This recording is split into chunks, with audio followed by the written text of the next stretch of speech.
Dans cette vidéo précédente, on a vu pourquoi l'analyse stratégique est une question de survie.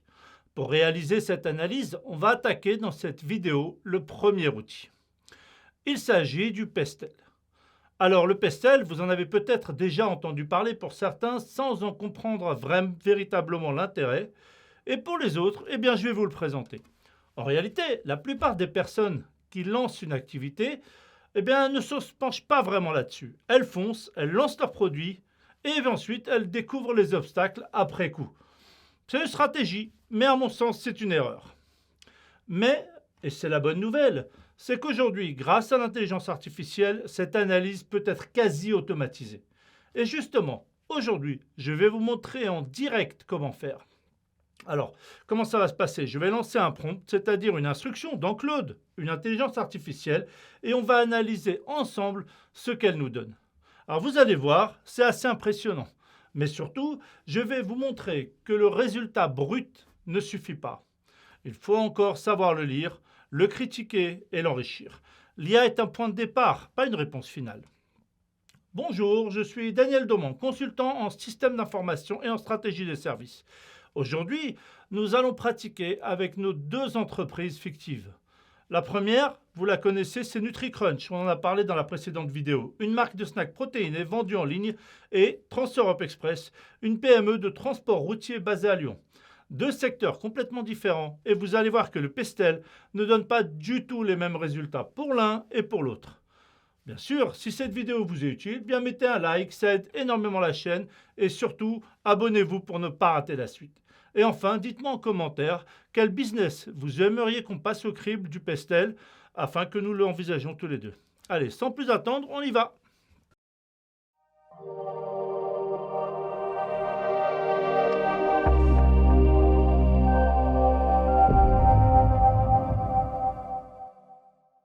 Avant de lancer l'IA, il faut comprendre ce qu'on lui demande. Le pestel sert à visualiser et présenter de manière synthétique tout ce qui touche à l'environnement extérieur de l'entreprise. Il est scindé en 6 catégories et chaque lettre du mot est à l'initiale de la catégorie. Nous avons le P pour politique. On parle ici des subventions, de la fiscalité, de la stabilité gouvernementale et de la géopolitique. Est-ce que l'État vous aide ou vous freine? Est-ce qu'un changement de gouvernement peut remettre en cause votre activité?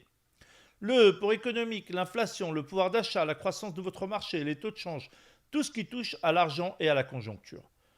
Le S pour socioculturel, les tendances de consommation, la démographie, les modes de vie, les valeurs, ce que les gens veulent, ce qu'ils rejettent, comment ils vivent. Le T pour technologique, les innovations, la digitalisation, le e-commerce, les réseaux sociaux, ce qui peut vous propulser ou vous rendre obsolète. L'intelligence artificielle est un parfait exemple de ce qui est dans ce cadre. Le deuxième E, c'est pour écologique, les normes environnementales, les emballages, le bilan carbone, tout ce qui touche à l'impact de votre activité sur la planète. Et le L pour légal, la réglementation, le RGPD, les normes sanitaires, les allégations, les règles du jeu que vous devez respecter sous peine de sanction. Voilà les 6 dimensions.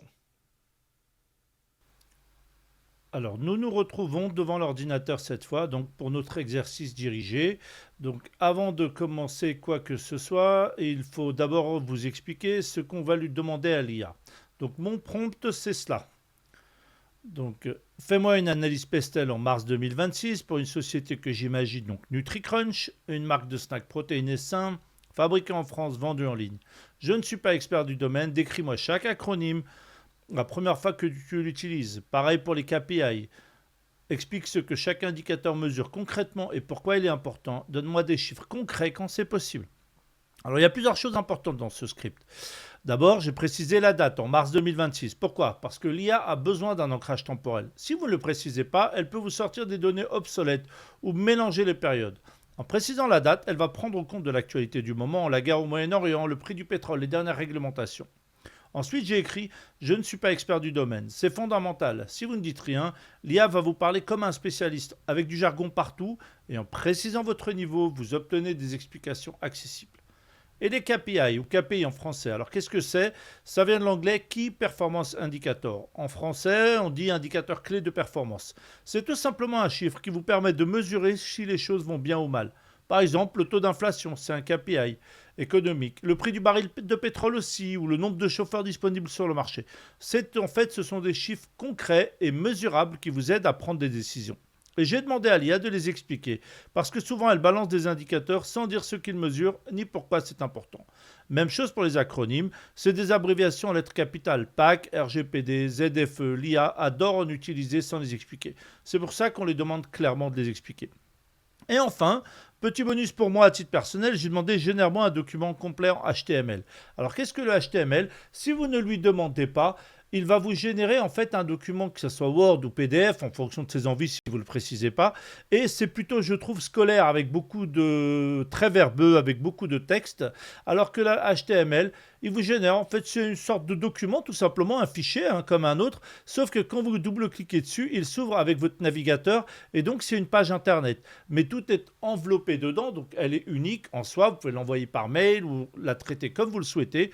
Et la différence, c'est que vous verrez, et on fera la comparative, parce que j'ai généré un document Word tout à l'heure, et là on va générer l'HTML, et vous verrez que c'est beaucoup plus lisible, beaucoup plus joli et beaucoup plus clair. Voilà. On le lance et on se retrouve tout à l'heure parce que ça va prendre un peu de temps dans la mesure où on lui a demandé d'aller regarder sur Internet. On se retrouve tout de suite. Voilà, donc on se retrouve, il a terminé et donc il a travaillé, il a récupéré sur le web, il a dit j'ai plein de données, laissez-moi créer le document HTML. Donc il trouve les données, les acronymes, etc.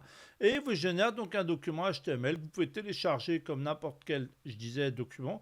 Et ensuite vous cliquez dessus, vous double-cliquez et il vous ouvre un nouvel onglet. Et voilà le document. Donc vous voyez, bon, je le trouve personnellement plus joli. Après, c'est un choix personnel qu'un document Word. Et vous naviguez dedans. Donc mars 2026, marché français, snack protéiné. Voilà. Alors le but, et vous voyez, donc quand vous cliquez dessus, il pointe directement. En fait, c'est une page HTML, une page d'un document Internet. Donc hop, le premier, le contexte. Donc objet.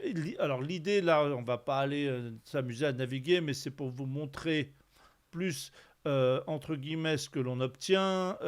Voyez comment on a comme résultat. L'objectif, identifier les opportunités sur les menaces anticipées. Donc prenons l'exemple politique.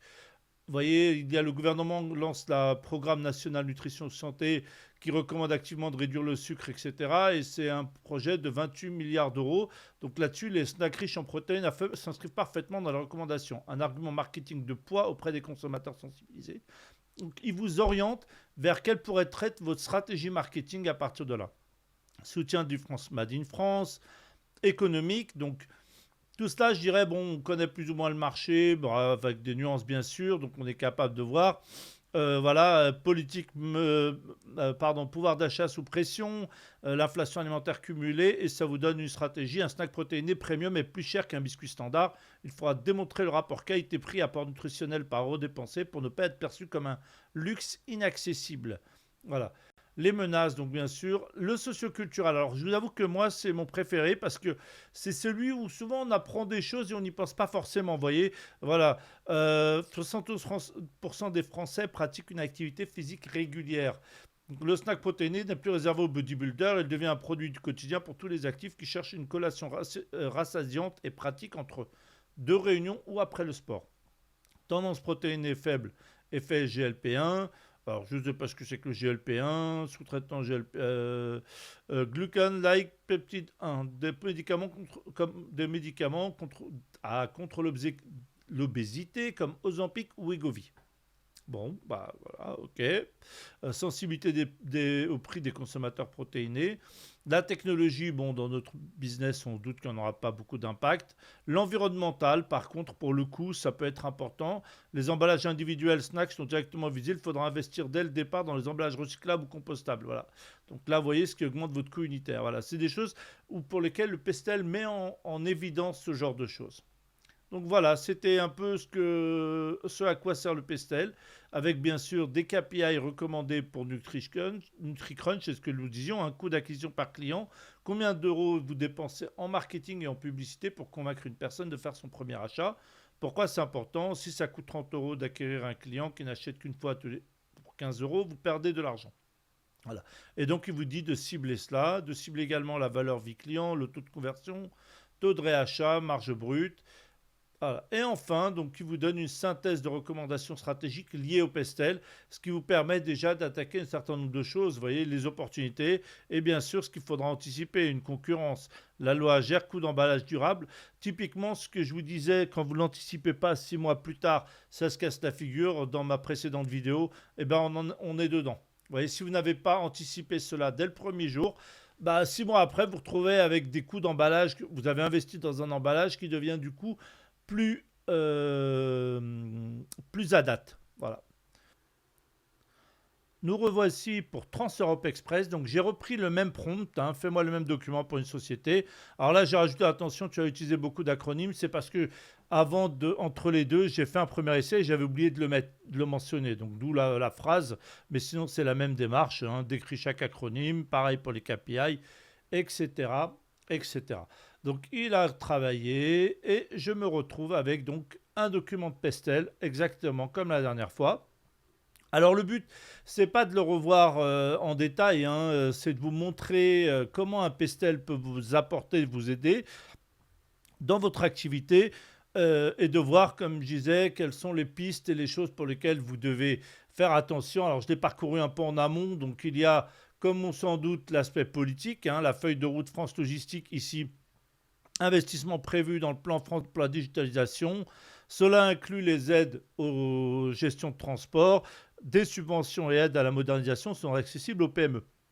Typiquement, c'est ce que nous disions, c'est-à-dire que cela vous aide, mais c'est à vous d'avoir le recul suffisant et nécessaire pour aller faire les démarches, pour aller demander ces subventions, par exemple en contactant le ministère des Transports, par exemple, voyez, ou faire les démarches autour de chez vous. Mais cela vous donne la finalité, mais pas les moyens. Donc c'est à vous de chercher et de regarder comment bénéficier de ces subventions-là, par exemple. Mais vous voyez, typiquement, bah maintenant vous le savez qu'elles sont là. Extension de l'écotaxe. L'écotaxe sur les poids lourds doit compenser l'usure de la pollution va être étendue à plusieurs routes nationales. En parallèle, la directive Eurovignette révisée au niveau européen intègre désormais une composante d'émissions de CO2 dans le calcul des péages. Typiquement, surcoût direct sur les 35 camions. Là, vous voyez, de la même manière, si vous démarrez votre activité en début d'année, en fixant vos prix, en annonçant, vous êtes content, vous avez démarché un client, et tout d'un coup, vous vous retrouvez avec un surcoût au mois de juin ou juillet, ou quand la loi se met en place, c'est difficile à répercuter chez le client. C'est pour ça qu'il est très important d'être au courant de ces normes, de ce qui va arriver dans l'année pour pouvoir anticiper. C'est ce que nous appelions dans la vidéo 4, vous savez, 6 mois plus tard, le mur arrive, bah, le mur, il est typiquement, concrètement ici. Donc c'est à vous d'anticiper ce genre de choses. Instabilité politique et géopolitique, la croissance française est limitée, donc avec une confiance faible des ménages, plus de conflits géopolitiques, l'incertitude ralentit les investissements. Là, typiquement, eh ben, ce que ça voudrait dire, moi, comme ça, hein, je dirais en premier impact, je me dis, eh ben, il me faut un minimum de trésorerie pour pouvoir absorber ce ralentissement et pouvoir tenir quelques mois. Voilà. Économique, bon, bah, je dirais c'est les classiques, hein. Hausse continue des coûts d'exploitation, là c'est pareil, soit vous êtes capable d'encaisser les augmentations de coûts à vos clients, ou alors vous réduisez, vous, c'est ce qu'on disait, trouver des méthodes comme par exemple trouver un moyen d'optimiser au maximum l'utilisation des camions, le fait qu'ils roulent à vide, etc. Tenez, bah, c'est ce qu'ils disent, optimiser les tournées pour réduire les kilomètres à vide. Voilà. Alors, on ne va pas aller dans le détail de tout cela. L'idée, c'était de vous montrer que vous avez une idée de ce qu'était le pestel, mais surtout, ce que je veux que vous preniez bien conscience, c'est la facilité à laquelle je l'ai obtenu en tapant juste 3 lignes comme vous avez vu dans Claude. J'ai obtenu une analyse complète et synthétique qui me donne vraiment des pistes de travail et surtout des warnings et des attentions de réflexion. À l'issue de ça, de la même manière, donc je passe en rue, je me retrouve avec, vous voyez, si je descends un peu plus bas, ici, les KPIs, les indicateurs que vous pourriez optimiser si demain vous démarrez votre activité. Voilà ce à quoi vous devez vous concentrer. Le taux de kilomètres à vide, le chiffre d'affaires par camion et par mois. Vous voyez, il vous donne des indices et ça, c'est à vous après de chercher à comment les mettre en œuvre. Alors rien ne vous empêche de vous faire aider par l'IA également, hein, mais voilà, ça vous donne déjà des bases, une très très bonne base de départ. Okay, et enfin, on termine donc par une recommandation stratégique. Hein, l'analyse révèle un environnement exigeant. Vous voyez les 3 axes stratégiques prioritaires. Donc, fidéliser les chauffeurs pour pallier à ce qu'on a vu dans le Pestel, investir dans des conditions de travail, matériel récent, digitaliser pour survivre, et enfin préparer la transition énergétique. Ça, c'est pour compenser éventuellement des hausses des coûts des carburants. Voilà. Écoutez, je crois qu'on a fait le tour du Pestel. En tout cas pour cette partie-là, on a fait le tour du Pestel pour ces deux sociétés. Voilà, on a passé les 6 dimensions du Pestel au CRI pour nos deux entreprises. Et vous avez vu à quel point un même outil appliqué à deux secteurs différents révèle des réalités complètement différentes. NutriCrunch, elle, est dans un environnement globalement favorable. Un marché du snacking en croissance, des aides gouvernementales, des tendances de consommation porteuses. Mais attention, un environnement facile attire tout le monde. Il faut se battre pour se différencier. Trans-Europe Express, c'est l'inverse. Un environnement sous pression extrême. Pétrole frôlant les 115 $ le baril, des zones à faible émission qui excluent des camions polluants, une pénurie de chauffeurs. Mais c'est justement là que ceux qui s'adaptent construisent un avantage durable. Un environnement difficile fait fuir les faibles. Ceux qui restent deviennent plus forts. Il n'y a pas de bon ou de mauvais environnement. Il y a ceux qui l'analysent et ceux qui le subissent. Mais le Pestel ne fait que la moitié du travail. Il vous montre votre environnement extérieur, ce qui se passe autour de vous. Maintenant, il faut comprendre les forces qui régissent votre industrie de l'intérieur. Qui sont vos vrais concurrents? D'où viennent les pressions? C'est exactement ce que l'on verra dans la prochaine vidéo avec les 5 forces de porteurs, toujours avec NutriCrunch et Trans-Europe Express. Alors je vous ai mis en description les liens vers les livres que je cite dans cette série. Je vous recommande si vous voulez aller plus loin. Le Mercator, le Stratégor et le Must de la stratégie du collectif Harvard Business Review. Ce sont vraiment des investissements encore une fois qui en valent le coup. Eh bien je vous dis à très vite pour la suite.